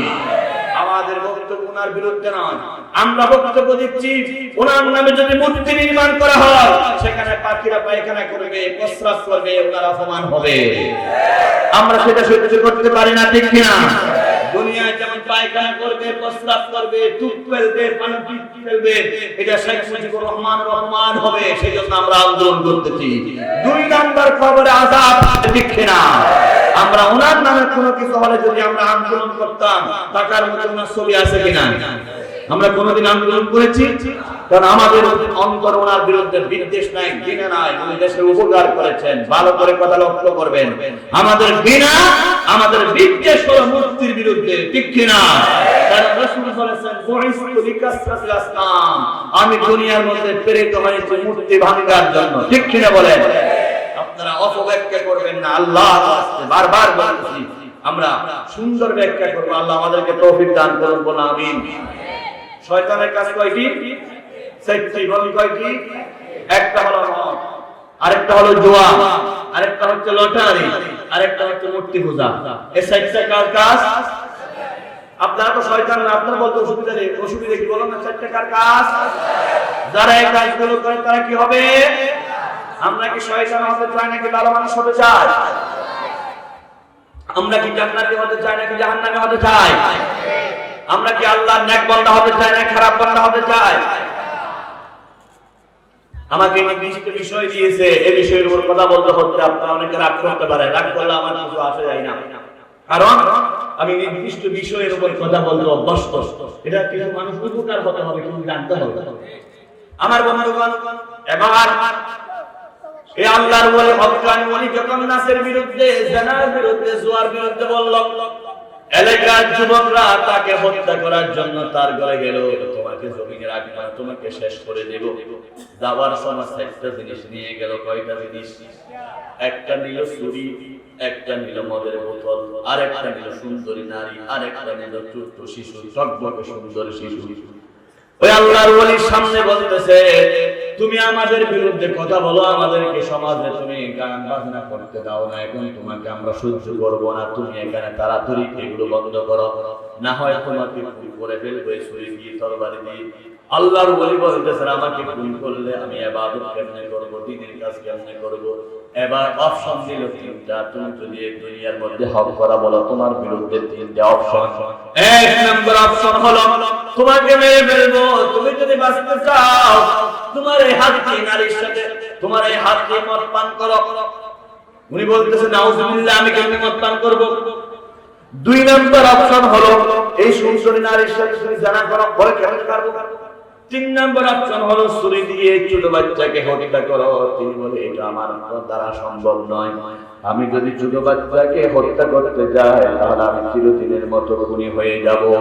যদি আমি জানা করি সমাজের মধ্যে সবসময় দর্শনকারী হিসেবে আমার প্রচার প্রমাণ হয়ে যাবে। তিন নাম্বার, আমি যদি মদ পান করি তাহলে আমার তো শেষ হয়ে যাবে। চার নাম্বার, এই তিন জিনিস যদি না করি তোমরা আমাকে হত্যা করবা, জান বাঁচান ফরজ। এটা মনে করে তিনি এবার মদের বোতল নিলেন। মদ বোতল নেওয়ার সাথে সাথে মদ খেলেন। মদ খাওয়ার পরে এমন পাগল হয়ে গেল, এই পাগল হওয়া অবস্থায় ৩-৪ বার ওই মেয়ের সাথে জেনা করেছে। জোরে বলো নাউজুবিল্লাহ। যে জীবনে জেনা সহ্য করতে পারে না, তিনি ৩-৪ বার সবার সামনে জেনা করেছে, তার কারণ তার ব্রেন আউট হয়ে গেছে। প্রথম স্তর ময়ূরের মতো, দ্বিতীয় স্তর বানরের মতো, তৃতীয় স্তর বাঘের মতো, চতুর্থ স্তর শুকুরের মতো। তিনি যখন এরকম নিকৃষ্ট হয়ে গেল, তিনি জেনা করতে লাগলেন। তিনি জানা করার পরে ছুরিটা দিয়ে ওই ছোট বাচ্চাকে হত্যা করে ফেলেছেন। জোরে বলুন নাউজুবিল্লাহ। হত্যাও করেছেন, জানাও করেছেন। সকল অপকর্ম করার এক নাম্বার কারণ হলো কি? আরো জোরে, মদ যখন খাস, রাতের বেলা লোকটি বলে, নালা তুই তো জমিনে রাস্তার এক পাশে তুই মাঝখানে কেন আসছস? ঘরে গিয়ে মাকে বলে, তাও তো বাদ দে, ঠিক কিনা? নিজের বউকে বলে, মা তুমি কেমন আছো? ব্রেন যখন আউট হয়ে যায়, বউকে মা বলে, মাকে তালতাবুল বলে, বাবার সাথে বিয়াদবি করে। যত বিয়াদব জমিনে আছে সব বিয়াদবদের 90% বিয়াদব হলো মদখোর। কি গো, আপনাদের এলাকায় আছে? আছে? কে কে আছে বলতে পারবেন? এখানের মধ্যে নাই, বিশ্বের মধ্যে। এবার বিজ্ঞানীরা বলেছেন দুনিয়ার মধ্যে প্রায় প্রতি বছর 38 লাখ মানুষ মারা যায় মদের কারণে। কয় লাখ? প্রতি 3 জনে একজন মদনী বিশ্বের জরিপে। তবে মুসলমানদের মধ্যে নাই, আলহামদুলিল্লাহ। মুসলমানদের মধ্যে কম। বিশ্বের মধ্যে সবচাইতে যে দেশে মদ বেশি পান করে সে দেশের নাম হচ্ছে ডেনমার্ক। ডেনমার্কে তারা পানির মতো মদ পান করে, মদ ছাড়া কিছু না। এই মদ হলো রাসূলুল্লাহর আগের যুগের জাহেলি যুগের অভ্যাস। মদ, জুয়া, লটারি তারা সব কিছু দিয়ে অভ্যস্ত ছিল। সব সময় নারী হত্যা থেকে শুরু করে সব কিছু তারা করে। মদ পান করার সাথে সাথে জাহান্নাম হারাম হয়ে, জান্নাত হারাম হয়ে যাবে, জাহান্নাম ওয়াজিব হয়ে যাবে। এটুকু কারণ কি? বিজ্ঞানীরা বলেছেন মদ খাওয়ার সাথে সাথে এক নাম্বার, মদ যে পান করে তার খাবার বসি দুনিয়া থেকে সব উঠে যায়, তুলে নেন কে? মদ খাওয়ার পরে 2 নম্বর যে ক্ষতিটা হয় সেটা হলো হজম শক্তি নষ্ট হয়ে যায়। যেটা খাস না কেন হজম করতে পারবে না, বমি বমি ভাব আসবে। 3 নম্বর, মদ যখন খায়, মদ যখন পান করে তার চেহারা বিকৃত হয়ে যায়। 40 বছরের মানুষ 80 বছরের বুড়ার মতো হয়ে যাবে, মানুষ চিনতে পারবে না। বলে তোর গাল ফাটা হয়ে গেছে কেন, চেহারা এরকম হয়ে গেছে কেন? আসল উদ্দেশ্য হলো সে মদী, ঠিক কিনা? মদ পান করার পরে ছাড় করে হলো স্নায়ুগুলো দুর্বল হয়ে যাবে। রগগুলো প্রথমে তাজা থাকে, তারপরে আস্তে আস্তে দুর্বল হয়ে যাবে। মদ পান করার পরে 5 মাস পর কি হবে? অকর্মণ্য হয়ে যাবে, তার কাজ করতে ভালো লাগবে না, সব অলস অলস ভাব। যারা কয়েক কোটি টাকা তার লস হয়ে গেছে, কোনো কাজ করতে চায় না, যেদিকে চাই সেদিকে তার অশান্তি। মদ পান করার পরে 6 নম্বর ক্ষতি হলো তার শরীরের লিভারটা নষ্ট হয়ে যাবে। লিভারের মধ্যে এমন আঘাত আসবে, লিভার আর কাজ করতে চাইবে না। মদ করে সবচাইতে আরো বড় মারাত্মক রূপ হবে 9 নম্বর, সেটা হলো তার যক্কা হয়ে যাবে। যক্কার কোনো রক্ষা নাই। অনেকে বলে যক্কা হলে রক্ষা নাই, এই কথাটা মিথ্যা নয়। তবে মনে রাখতে হবে যক্কা নামক মারাত্মক রোগটি মদের কারণে, সিগারেটের কারণে, বিড়ির কারণে, ধূমপানের কারণে, তামাকের কারণে হয়ে থাকে। 9 নম্বর, মদ পান করার সাথে সাথে যে কষ্টটা হয় সেটা বিবেক লোপ পেয়ে যায়, মানুষ পাগলের মতো হয়ে যায়। 10 নম্বর, মদ পান করার পরে যে বিষটা হয় সেটা হলো শরীরের মধ্যে মদটা রক্তের সাথে জমে যায় না, মিশে যায় না, সেটা বিষ পরিণত হয়ে যায়, শরীরের মধ্যে পয়জন হয়ে যায়। 11 নম্বর, মদ যে পান করে তার শ্বাসনালীগুলো তার রক্ত চলাচলের রগগুলো একেবারে আমার বন্ধুগণ নষ্ট হয়ে যায়, নরম হয়ে যায়, দুর্বল হয়ে যায়। 12 নম্বর হলো মদ পান করলে শুধু নিজের ক্ষতি নয়, বংশের উপর ক্ষতি। কোন ছেলে পাগল হবে, কোন ছেলে বিকলাঙ্গ হবে, কোন ছেলে নষ্ট হয়ে যাবে। 13 নম্বর হলো মদ পান করলে ওই লোকটাকে মানুষ ঠাট্টা করবে, বলে মন্দি সুয়াদি কত খারাপ মানুষ। 14 নম্বর হলো মদ পান করলে ফুসফুস নষ্ট হয়ে যাবে। 15 নম্বর হলো মদ পান করলে আপনার শরীরের মধ্যে ব্রনকাইটিস নামক রোগ হবে।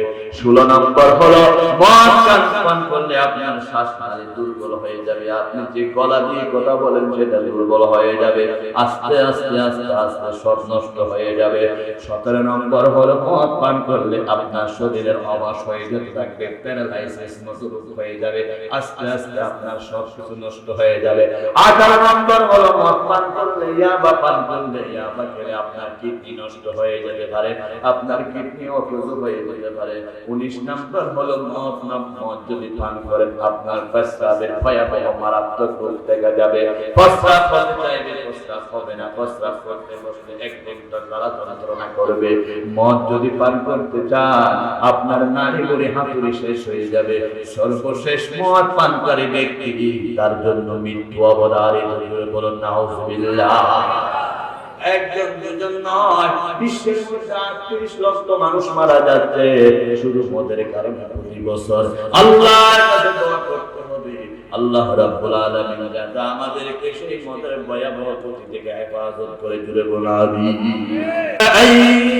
আইয়ুহাল্লাযীনা আমানু ইন্নামাল খামরু ওয়াল মাইসিরু ওয়াল আনসাব والأزلام رجس من عمل الشيطان فاجتنبوه لعلكم تفلحون। নিশ্চয় যারা মদ খায়, যারা জুয়া খেলে, যারা লটারি খেলে, যারা মূর্তি পূজা করে, আল্লাহ রাব্বুল আলামিন বলেছেন তারা শয়তান থেকে বাঁচতে হবে। মদ যত মারাত্মক তার চাইতে বড় মারাত্মক হলো মূর্তি পূজা করা, মূর্তির সাথে সম্পর্ক রাখা, মূর্তির সাথে যোগাযোগ করা। কারণ বিশ্বনবী মুহাম্মদুর রাসূলুল্লাহ সাল্লাল্লাহু আলাইহি ওয়াসাল্লাম সহ সকল নবীর আন্দোলন ছিল 1 নম্বর মূর্তির বিরুদ্ধে। কিসের বিরুদ্ধে? আমরা যে নামাজ পড়ার সময় হাত তুলি, এই হাত তোলার উদ্দেশ্য হচ্ছে মূর্তি না রাখা। কারণ কাফেরের যুগে, ইসলামের প্রাথমিক যুগে কালমা পড়েছিল, মূর্তির প্রতি ভালোবাসা ছিল, তার বুকের মধ্যে মূর্তি লুকিয়ে রাখতো। রাসূল বলেন নামাজ পড়ার সময় হাতটা ছেড়ে দাও, হাতটা যদি ছেড়ে দাও তোমার বুকের নিচে মূর্তিটা পড়ে যাবে। আল্লাহু আকবার। সেজন্য ইসলামের প্রাথমিক যুগে মুসলমানরা মূর্তির প্রতি সীমাহীন অভ্যস্ত থাকার কারণে নামাজের নিয়ত পালনের পরে আবার মূর্তি পড়ে গেলে আবার রেখে দিত, রুকু যাওয়ার সময় সেখানে থাকতো। রাসূল সেজন্য প্রথমে বলেছিলেন রাফায়া যায়, প্রথমে হাত তুলো মূর্তি চলে যাক, রুকু যাওয়ার সময় আবার হাত তুলো মূর্তি চলে যাক, সিজদা যাওয়ার সময় আবার হাত তুলো। বারবার হাত তোলা অভ্যাস করলে একমাত্র মূর্তি চলে যাওয়ার জন্য। ঠিক কিনা? সেই মূর্তি আজকে আমাদের সমাজের ফ্যাশন হয়ে গেল। জোরে বলেন নাউজুবিল্লাহ। আর জোরে বলেন নাউজুবিল্লাহ।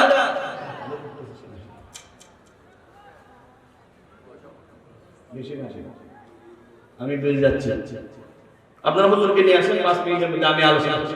এখানে এত পানি করতেছে পুরো ভিজে গেলাম।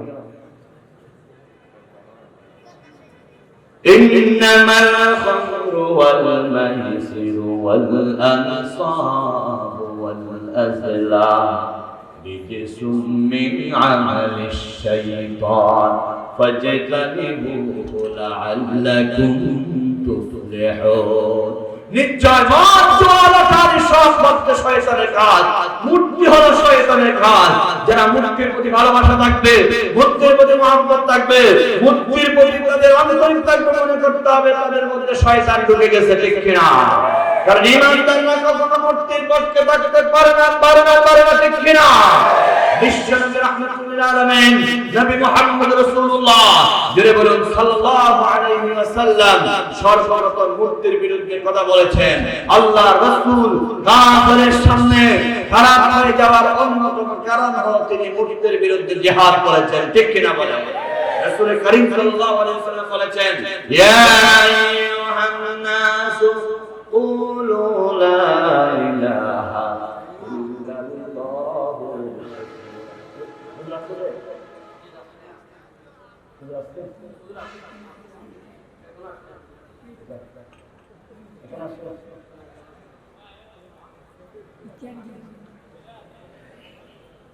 লা ইলাহা জোরে লা ইলাহা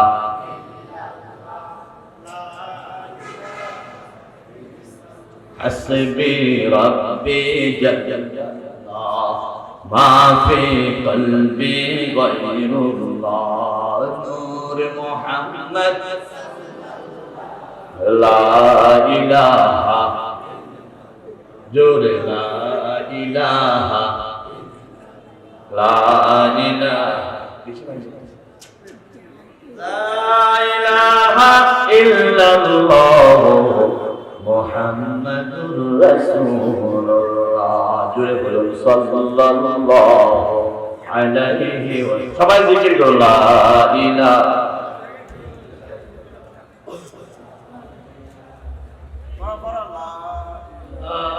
সেখানে আল্লাহর রহমত চলে যায়, গজব নাযিল করেন কে?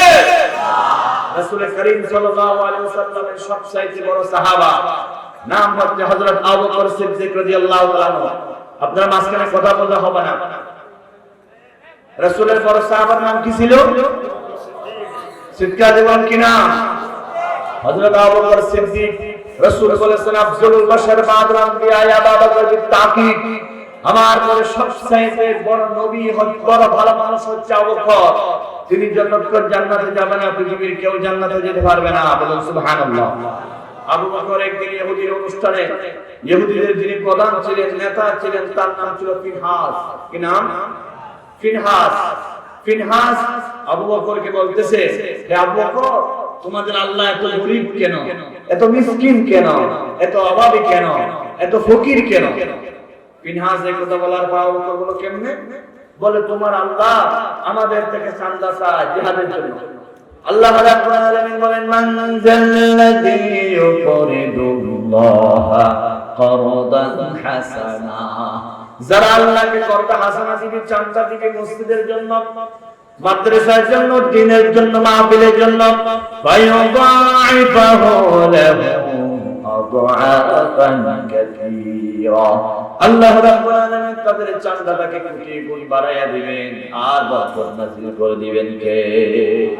হযরত আবু বকরকে বলতেছে, ফিনহাস, তোমাদের আল্লাহ গরীব, তোমাদের আল্লাহ মিসকিন, তোমাদের আল্লাহ ফকির, তোমাদের আল্লাহ নাউজুবিল্লাহ দরিদ্র, সবাই বলুন নাউজুবিল্লাহ। তোমাদের আল্লাহ আমাদের টাকা নিয়ে চলে, আমাদের থেকে টাকা চায়, চাঁদা চায় মসজিদের জন্য, মাদ্রাসার জন্য, এতিমখানার জন্য। হযরত আবু বকর সিদ্দিক দেরি করলো না, আবু বকরের হাত দিয়ে থাপ্পড় মেরে দিল। রাসূলুল্লাহর সাহাবী আবু বকর ফিনহাসকে, ইহুদির নেতাকে যখন থাপ্পড় মেরে দিল, অনুষ্ঠানের মধ্যে অনেক ইহুদিরা ছিল, সবাই আবু বকরের দিকে চোখ লাল করে তাকালেন, এখন আবু বকরকে মেরে ফেলবে, আমাদের নেতার গায়ে হাত তুলেছে কেন? সাথে সাথে ইহুদি নেতা ফিনহাস বলতেছে, না না, তোমরা আবু বকরের সাথে বেয়াদবি করো না, এটার বিচার হবে আদালতে, মামলা হবে সুপ্রিম কোর্টে। ফিনহাস জ্ঞানী মানুষ, সবাইকে সেখানে কন্ট্রোল করলেন আবু বকর সিদ্দিককে।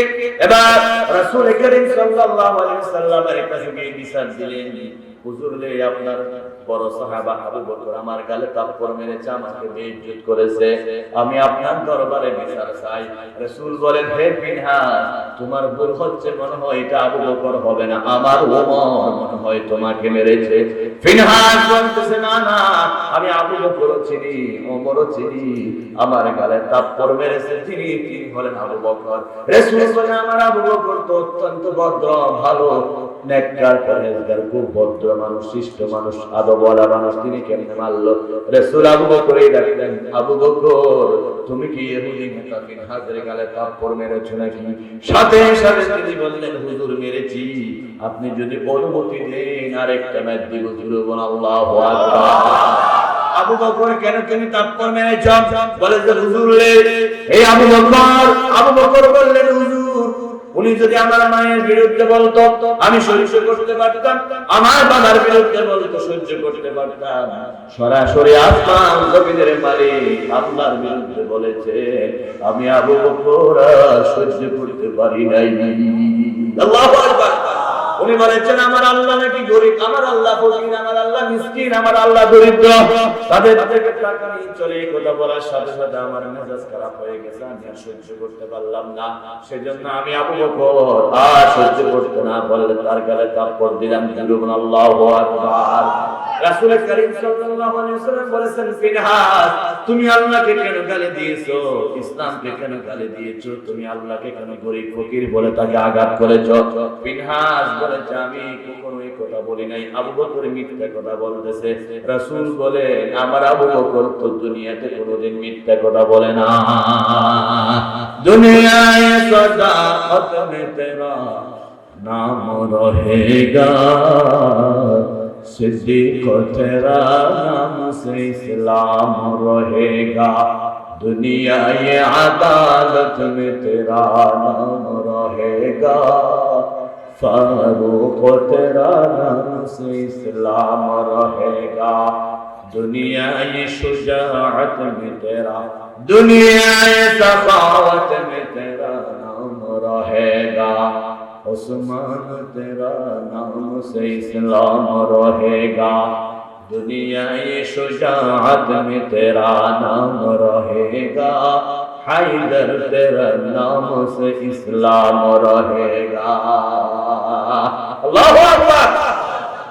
দুনিয়ার মধ্যে সত্যবাদীদের নমুনা হচ্ছেন আমার আবু বকর। তিনি জীবনে কখনো মিথ্যা কথা বলতে পারে না। আমার আবু বকর তোমাকে থাপ্পড় মেরেছে, তুমি আল্লাহকে গালি দিয়েছো। ইহুদি বলতেছেন, না আমি গালি দিই নাই। সাথে সাথে রাসূল আসমানের দিকে তাকিয়ে আছেন, আসমান থেকে নাযিল হয়ে গেল, লাকাদ সামিআ আল্লাহু কাওলাল্লাযিনা ক্বালু ইন্নাল্লাহা ফাকীরুন ওয়া নাহনু আগনিয়া। আল্লাহ শুনেছেন ইহুদিরা বলেছে আল্লাহ ফকির, তারা ধনী। এই কথা বলার সাথে সাথে আবু বকর সিদ্দিকের মেজাজ গরম হয়ে গেল। আমরা এক একজন বর্তমান যুগে আবু বকর, আমরা এক একজন বর্তমান যুগে ওমর, আমরা এক একজন খালিদ বিন ওয়ালিদ, আমরা এক একজন এই বর্তমান যুগে বড় সাহাবায়ে কেরাম হযরত ইমাম হোসেনের মতো বড় মুজাহিদ ঠিক কিনা বলে। যখন ইসলামের বিরুদ্ধে, কোরআনের বিরুদ্ধে, রাসূলের বিরুদ্ধে, আল্লাহর বিরুদ্ধে, মুক্তির পক্ষে যখন এই কথা বলে, তখনই বাংলাদেশের কোটি কোটি মানুষ আমরা প্রমাণ করে দিয়েছি, রক্ত দিয়েছি, রক্ত আরো দেব। এই জমিনে কোরআনের বিরুদ্ধে কথা বলতে দেওয়া যাবে না, যাবে না, যাবে না।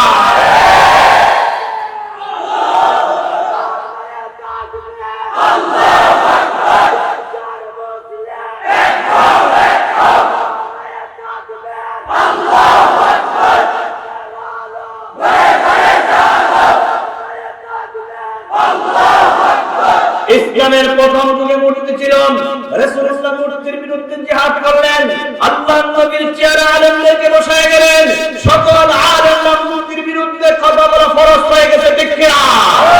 যে আলেম মূর্তির বিরুদ্ধে কথা বলেন সে আলেম নামের কলঙ্ক ঠিক কিনা? মসজিদ দুনিয়ার জন্ম নিয়েছে, একবার মারা যাবে, একবার তারপর বাগের মতো কথা বলতে হবে ঠিক কিনা? আল্লাহ রাব্বুল আলামিন বলেছেন যারা মূর্তির পক্ষে থাকে তারা শয়তান ঠিক কিনা? বাংলাদেশে এমন কিছু আলেমের আবির্ভাব হয়েছে যারা আলেম দালাল হয়ে গেছে ঠিক কিনা? তারা আজকে কোরআনের পক্ষে হক কথা বলতে চায় না, ঠিক কিনা? আমার বন্ধুগণ, হক্কানি আলেম রিমানকে ভয় পায় না, মামলাকে ভয় পায় না, জরিমানাকে ভয় পায় না। জীবনের সব কিছু আসলো কোরআনের পক্ষে, ইসলামের পক্ষে কারা কারা থাকবো, জিহাদ আল্লাহকে দেখায়।